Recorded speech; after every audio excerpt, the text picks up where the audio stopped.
Welcome, ladies and gentlemen, once again to the GG Report this evening.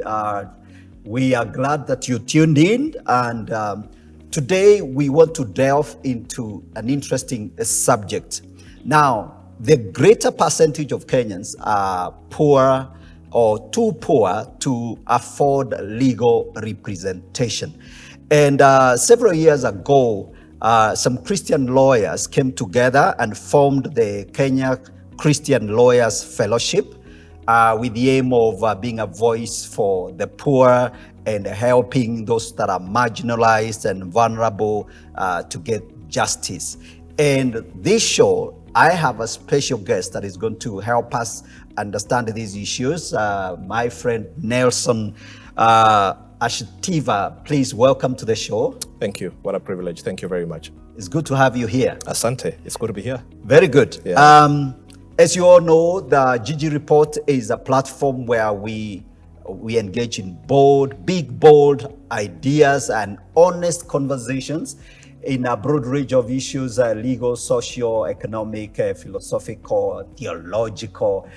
We like, exploring the various aspects that, are part of our society. And today we are going to look at legal matters, and we're going to explore this whole idea of how do the poor get justice, and what is the role of a Christian lawyer in that whole arena. And we keep talking about Christians in the marketplace, and sometimes that can be just a statement, but today we want to really look at what exactly does it mean to be a Christian in the marketplace.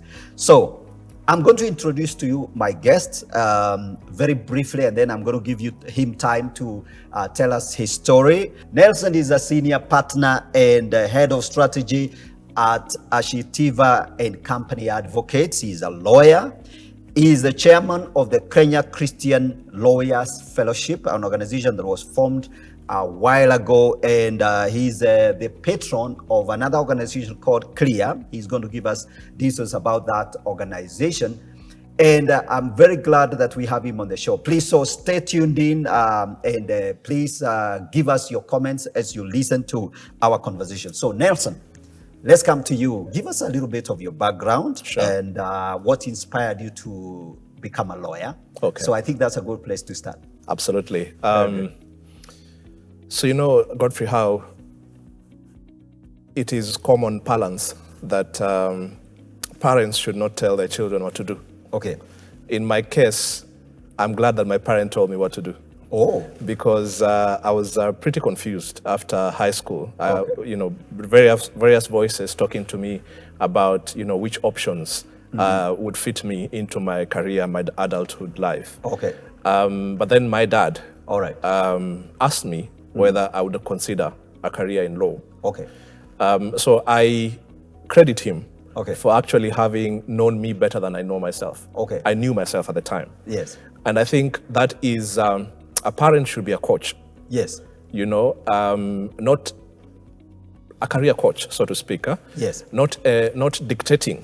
Yes. But exploring with your son, your daughter, yeah, the possibilities, because life more than your son or your daughter. Yes. You, of all the individuals on this earth, yes, you have the best interest of your child. Exactly. So I don't think it is right for us to tell parents to abdicate their role, yes, to mentor, coach their children. Yes. In terms of possibilities.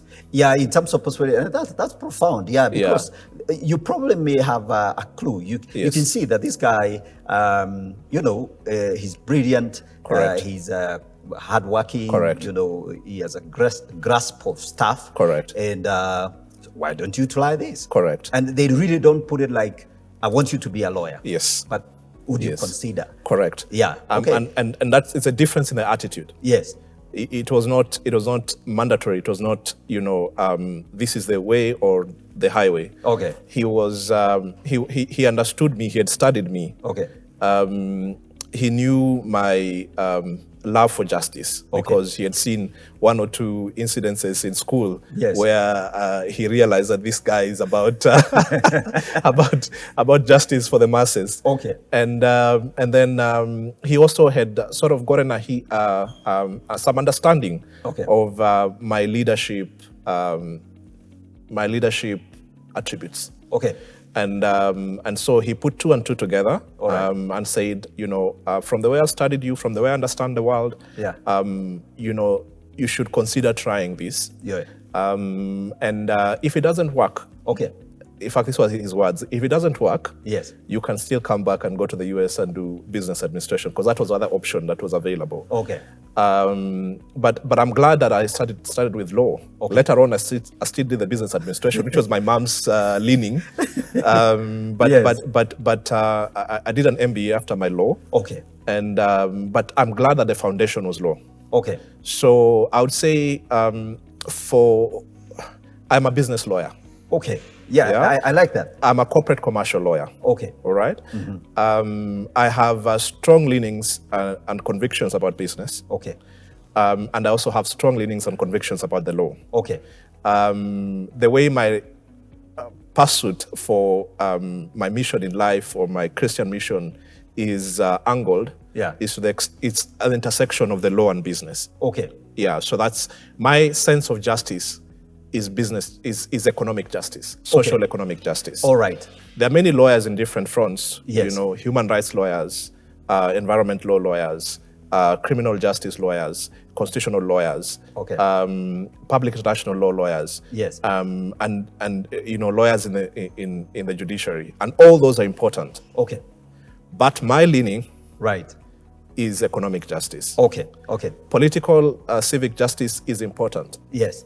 I'm not saying it is not. Yeah. But everyone has different roles to play in the body. All right. Yeah. Yeah. So you chose that particular path. Correct. Where you combine, of course, understanding business. Yes. And then also having a very strong grounding in law. Correct. That brings together the whole thing. Correct. So, and one of the things I keep telling people that, especially in the business world, is the fact that, say people make mistakes, their legal issues arise, and sometimes somebody may act fraudulently, and you need some kind of economic justice around that. So you need very, very smart lawyers. And one of the things that I think, one of the major contribution I think that lawyers bring into especially the business world, is bringing back skin in the game. So that people don't get away with injustice, economic, especially. So if somebody defrauds you of your property, I think you have every justification to go after them. So I guess when you threaten someone to sue them, they wake up. Yes, so absolutely. That's very good. Absolutely, absolutely. So they will take you seriously. Yes, so, absolutely. They will not hide things under the table. Absolutely. Absolutely. Yeah. Okay, so I want us to look at, like, for those people, the poor. You've had very, very good experience. You're a Christian, your foundation, you're a Christian, going into law. I want us to first of all address the issue of the poor. How difficult is it for a poor Kenyan to access legal representation? Because things can go wrong. It could be a piece of land, it could be some property, it could be you're incarcerated for some issue, and you can't afford to hire a lawyer.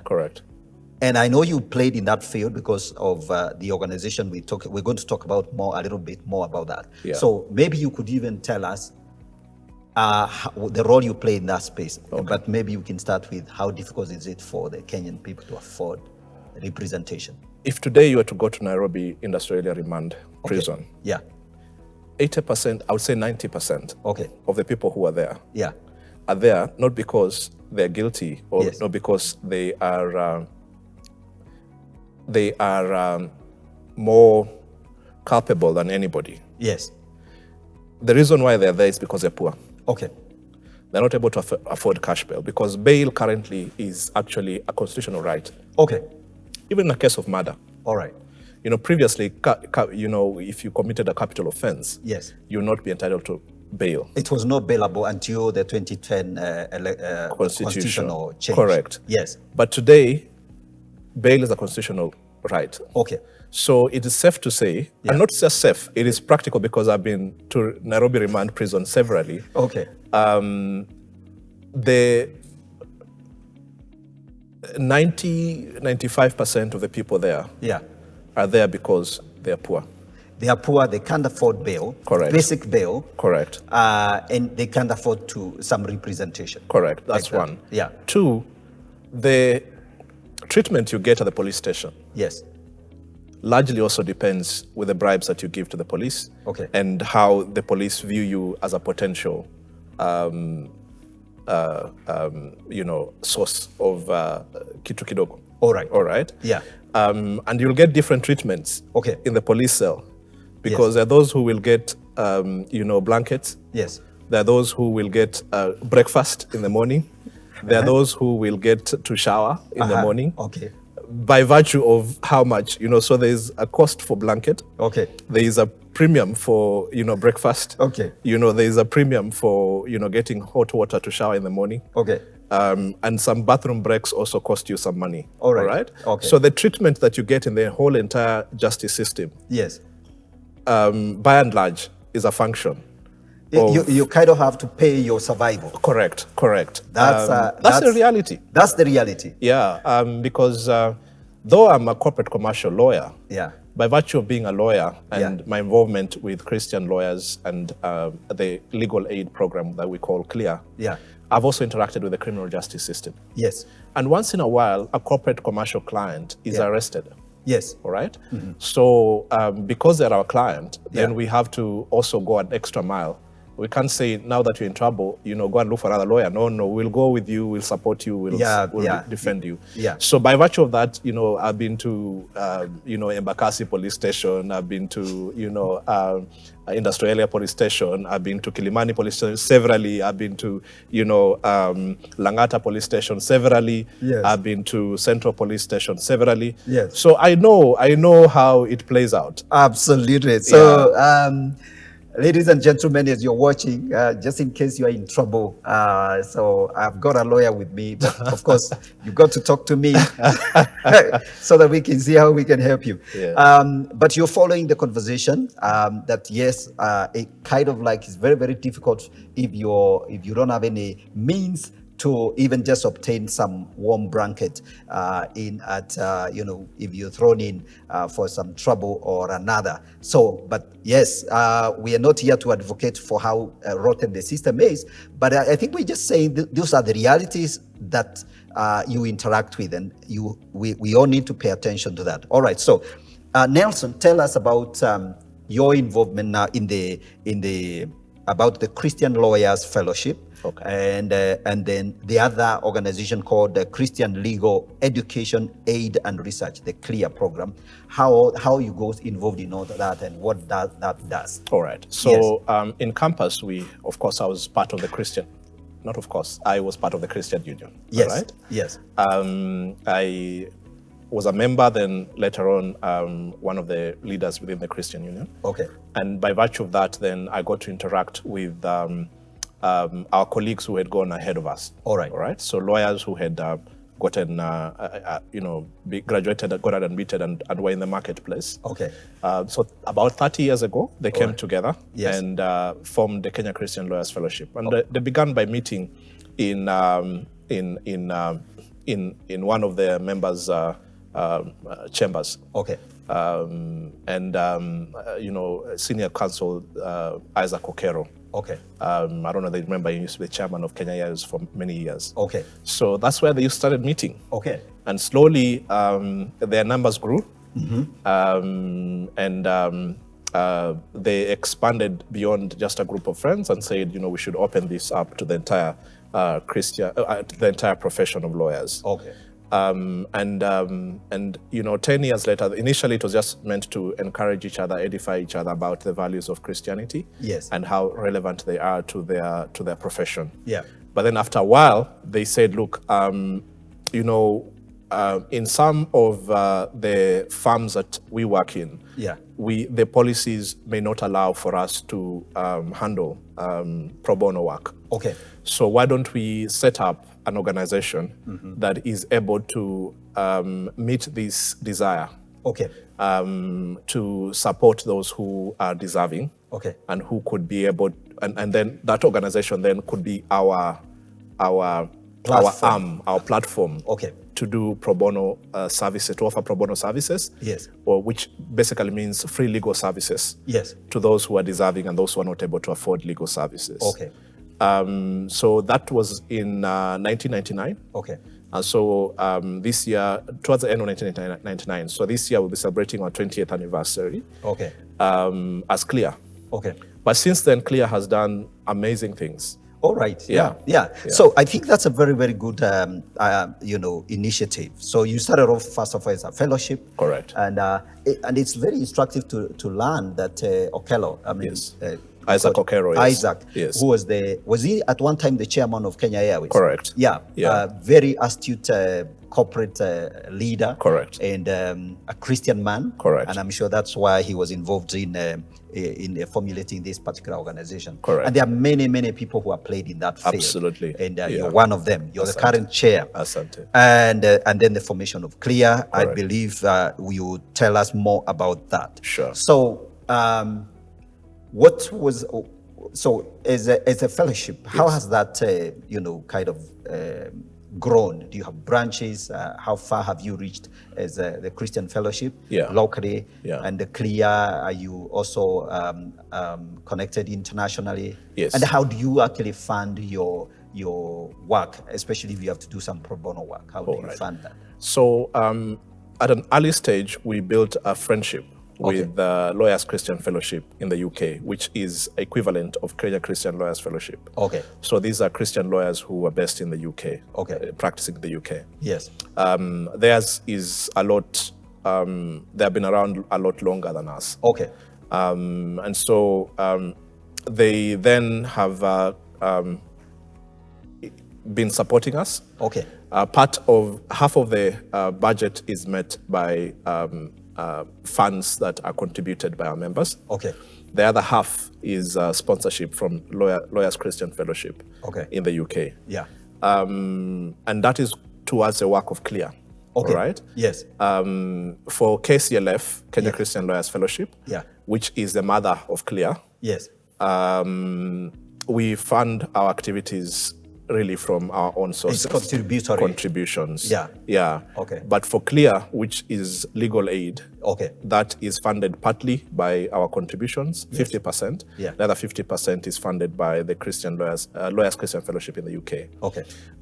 We have then the Lawyers Christian Fellowship in the UK loved the vision of CLEAR. Yeah. So they then promoted it towards, regionally, in Rwanda, in Burundi, in Uganda, and recently in Mozambique. Okay. And also not so long ago in Australia. Okay. So and also of course in the UK. So we have sister organizations that have replicated the same vision.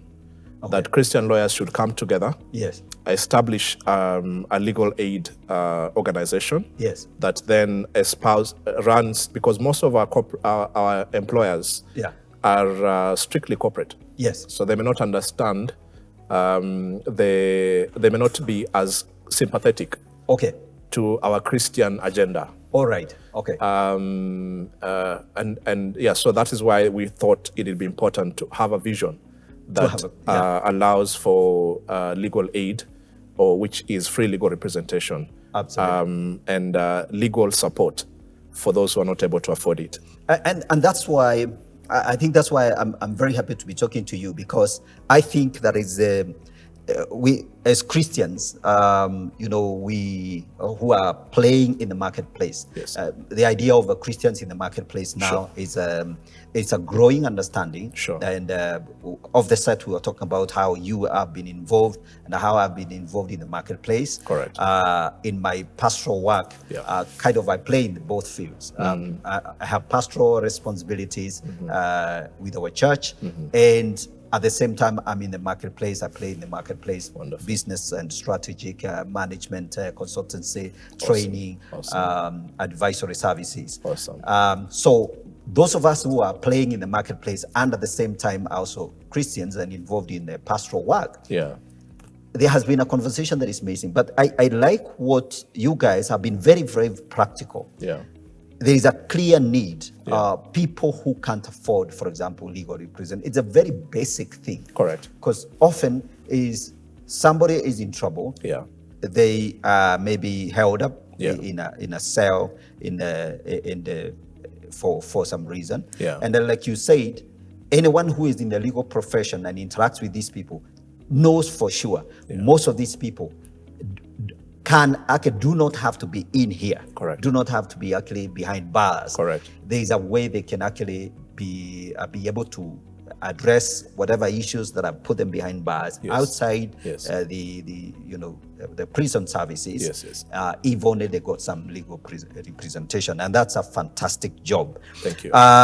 So, ladies and gentlemen, as you follow this conversation, it's clear that Christians in the marketplace have a role to play, and Nelson and the lawyers, Kenya Christian Lawyers Fellowship has been very instrumental in supporting people that are seeking legal representation and legal aid, especially people who can't afford. And there is space and opportunity for somebody to get justice. Correct. So, of course, there have been successes and challenges that you've experienced, especially when you're providing these services. Maybe we can share some of those challenges now in the short time we have before we go into a break, but you can maybe begin to open up. What are some of the challenges that you faced, especially in providing the legal aid? So certainly we have branches in Mombasa. We have a branch in Mombasa, we have a branch in Kisumu, a branch in Eldoret, and of course Nairobi. And so I think one of the key foremost challenges has been resources. Because to offer legal service costs money. You cannot be able to sustain a legal case aggressively and to the end, to the finish line successfully without providing resources. And the need has been overwhelming. It is overwhelming. I mean, the numbers you're talking about, you're talking about 90 to 95% of people out there who can't afford, to extract themselves from the trouble. So, Godfrey, that's why I hope you understand why my mission towards justice is economic empowerment. Because my hope is that, if all of us as Christians, not just lawyers, are minded to understand that we have a role to play in terms of improving the economic condition of this country. And it's not just for the government. The government can play its role in creating an enabling environment. But the bulk of the responsibility is for us Christians to understand that we have to create the opportunities for economic emancipation. Absolutely. There's not something that we should abdicate. There are a lot of young people who are unemployed. There are a lot of families that are living below the poverty line. So if you're to think about the need for medical services. Medical services cost money. It costs money to hire a doctor, just the same way it costs money to hire a lawyer. And to, of course, dispense healthcare, just the same way it costs money to dispense legal services. And so the global vision for the church should be, how do we economically empower Kenyans? Because once we've empowered Kenyans, then they can be able to afford strategy services. They can afford legal services. They can afford medical services. They can afford, accounting services. They can afford, architectural services. So that then the tide rises with everybody. But from where we are, we still have to deal with the realities of today. And the reality of today is that, Kenyans are not able to afford legal services. So the need is overwhelming. The need is overwhelming, and we can have more people that are willing to, apart from, of course, their own personal economic well-being, being a professional, being a lawyer, obviously you have, you have needs as a person. You're in the profession, and you need to be able to put bread on the table. Correct. But you're saying that beyond that, we have to look at the need. And as a Christian, it will be really being short-sighted if we are not able to step up to an obvious need. People that are out there. Absolutely. And even if sometimes it takes maybe just to file the paperwork, say like, for example, 3,000 shillings. There are people who can't afford just to file their paperwork in the court. Absolutely. There's a reason why lawyers go to school to study. For 7 years. 4 years in campus, 1 year in school of law, 1 year in pupillage. And it's because the legal profession is technical. So though every person can go to court and represent themselves, if you go to court and you on one hand are representing yourself, while I am representing the other side, the prosecutor was perhaps my junior or my pupil. The judge or magistrate was perhaps my classmate. It's not a balanced. It's not a it's not balanced. You are in trouble. Field. It's not a balanced playing field. You're dealing field. with people with very, very high technical understanding of what's going on. Anything you say, like they say, may be used against you. It could easily. You may have the best intentions. You may have actually the case strongly in your favor. But because the legal profession, the legal setting is a technical setting, you could easily tank your case. Absolutely. Just because you did not invest in legal representation. That is brilliant. That's brilliant. So hold it there, Nelson. Ladies and gentlemen, as you're following this conversation, you understand that there is so much that can be done. There are many, many ways that we can help our people. And I think Nelson, he has said very clearly that if we are able to empower the people economically, it is very, very important as Christians to take that matter so seriously, because it means that all the boats are lifted. So the more the average person can be able to afford an economic life of some sort, some food on the table, some means, the more they are likely to be able to represent themselves, or maybe even afford some kind of representation in a court of law and obtain some kind of justice. And that goes a long way in alleviating some of the very simplistic problems that people face on this particular platform. So we're going to go into a break. When we come back, we're going to go back into the idea of the challenges that, and the opportunities that Nelson is talking about, and then we'll see how that plays out. And then we can also talk about how people can find help in this particular area. So we go for a break briefly, and then we come back. Okay, great. Stay tuned.